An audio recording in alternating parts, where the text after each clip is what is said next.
ብላም ምን እንደሆነ ለማየት ወደዛ ጠጋ ትላለች። ወፎች ነበሩ። ድንጋጤዋ ይቀላታል።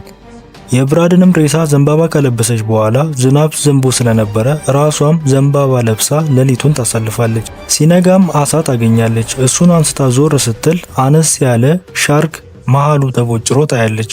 ምን አይነት ነገር ነው እንደዚህ ያደረገው ብላ አሳዋን በስለታማ ድንጋይ ታጸዳለች። ዲያሪዋንም ስታይ ውሃ አበላሽቶባት ነበር። የእሷና የቦይፍሬንዷንም ፎቶ አይታ ዞር ስትል ከሷ በፊት የተቀበሩ ሰዎች መቃብር ታያለች። በዚህም ጊዜ በጣም ትደነግጣለች፣ ፍርሃትም ይሰማታል። እስካሁን ምንም አይነት እርዳታ ስላልመጣ የብራድም ሬሳ መቀየር ጀምሮ ስለነበር ጉድጓድ ቆፍራ ትቀብረዋለች። ለምልክትም የስሙን ኢኒሻል የመጀመሪያ ፊደል ታረግለታለች።